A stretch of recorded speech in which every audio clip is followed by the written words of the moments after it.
Oh, snaps. What a baby. Well, I Okay. My presentation is on guns.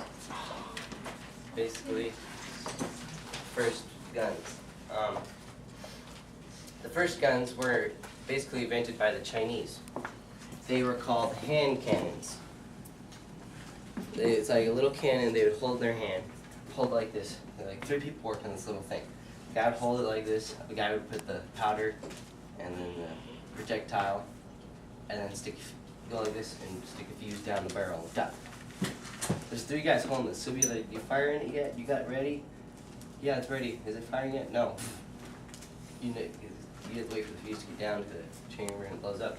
And somebody bring an idea. It's like, well, instead of having to lose fingers, why don't we put the charge in the back? So then we drill the hole inside the cannon and they put fuse in there and it goes.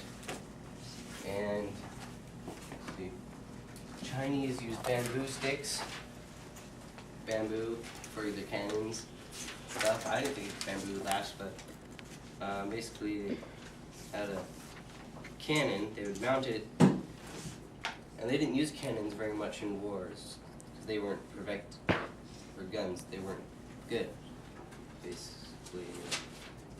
They would light it here and fire out, and it would go 130 feet. Not very far. And somebody was like, well, so then they started having guns, and they improved them, and then there's called a matchlock gun. It is not this one, but they would have a match in a clamp here, and a slow burning fuse. So they would load the gun. Do you guys know how they load guns? Yes, we know. No. Okay. They would, you know in the movies they've seen with the powder horns, they're putting the powder horn in there.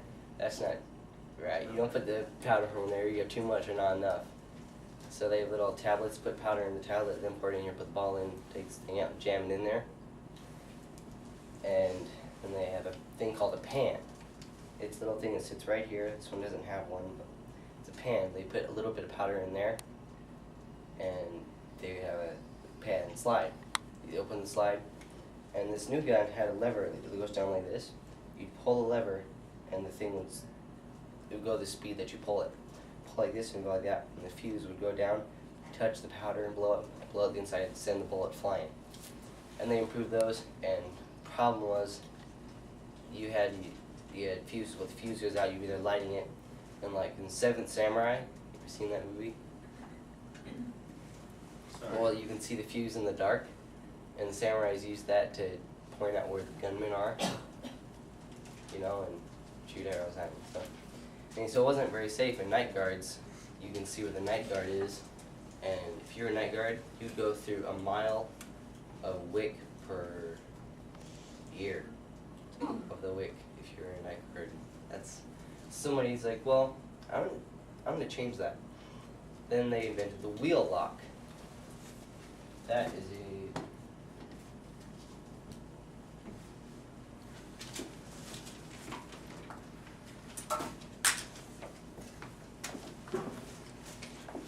the wheel lock was a mechanism, and they had a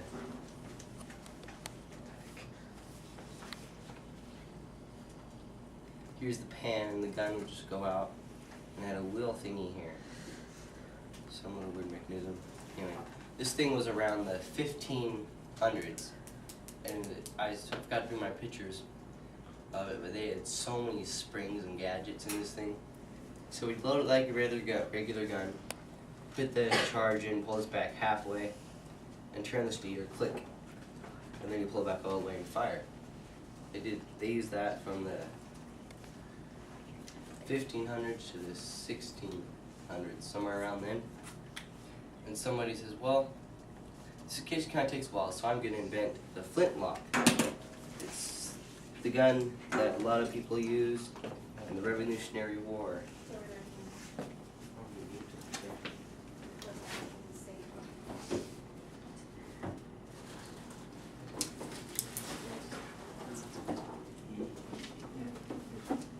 Now, the flintlock, it's got a flint right here. And they didn't use flint on this kind because it was too strong. It would break the metal. And they would load it like the regular gun, pull it back halfway, put some charging powder in here, close that, pull back all the way, and fire it. But I'm not going to fire it because it So what does the flint do? it hits this and makes sparks. I'm not going to do it because that's pull it back halfway, put some charging powder in here, close that, pull back all the way, and fire it. But I'm not going to fire it because it makes So what does the flint do? it hits this and makes sparks. I'm not going to do it because that's anyway. Then they have percussion cap, which is a much more easier gun. It's what they used in the Civil War. They had flintlocks in the Civil War, but most they were kind of out of style. This is a percussion cap. They would have a little cap like this, and they had some kind of fuse inside of it right there. And they would load the gun, put it half cock, put the cap on here, this little thingy right here, and then pull back all the way and fire. If it got wet, if water got on this, it didn't matter, it was a cap. They used it in the Civil War. I didn't bring the bayonet. So if you get wet, it would be fine? Mom, Yeah, well, really can't get wet because it's hard to get this thick, that unless you purposely dump water on it and fill out this. Rain. Rain, get in the barrel, get in the barrel. Anyway,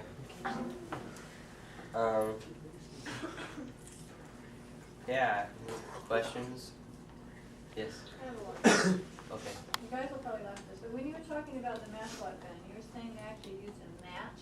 A fuse, Oh, because I thought you said Like, that they it used was a fuse. match. a slow burning Okay, fuse. so what do they call it? They call it a match? Yeah. So they have to light that first. Well, it can. They have two ends and they keep both ends lighting just in case one end goes out. Huh. So it's basically going on like this. So what was it made out of? Just Some like kind of string? rope with something on it. One of, like fuses you see in movies, much lower. And then the wheel thing, I'm wondering what was different about the wheel? What did the wheel do that was different than? It's hard to explain. I forgot. I had a really great picture. I know. I lived at home. They had all these springs and stuff inside this wheel lock for the 1500s. But the wheel lock used a fuse also. No, it used sparks. So it was They had a similar to thing the called flintlock. It had a thing called a dog. We called it a dog. It's kind of shaped like that. Anyway, here's the gun. No, let's put it in here. They have a pan right here. You put the powder in, And so we hit it and make a spark. and it had a little thing right here, like this, and hit that, and then sparks go down there and send the charge going. And the wheel would turn and create friction. Yeah, it had a- Would the wheel turn and create friction to make it? It had a little thing right here. It's like a wheel inside of it. You turn it till you hear a click. It looked kind of like the big lighters, you know, Oh, yeah. the causes the friction. Wrappers a little bit more. Yeah. I can't. So that's how you would fire it by turning the wheel? Then you pull the trigger and the wheel would go, and it would make a spark. This would turn, make a spark. Sweet. Now So it this worked was- kind of like a flip lock because it would make the. Spark. Yeah, so it wasn't flipped, and you had to turn the wheel. And Take this the gun click. that you brought, it's actually a revolutionary, war, This one or this one? the one you got the bought. That from the revolutionary period? I think it is. I'm not sure. I just never pictured them using shorter, No, they type use rifles. Explain what a mechanism is, Tanner, versus the actual, not pistol or rifle. Mechanism is what gets the spark or the charge. That ignite the They'll put it on powder. whatever kind of gun it is. So that has the same kind of mechanism, but when they were actually fighting, they normally didn't use that type of a gun, did They they? used- They used a longer, They used these, like a rifle. Use the long but rifle. they had a flintlock on them. Would the officers use those ones? Yeah. Usually. Did they have repeated, you know, Um, any guns that would repeat, like, not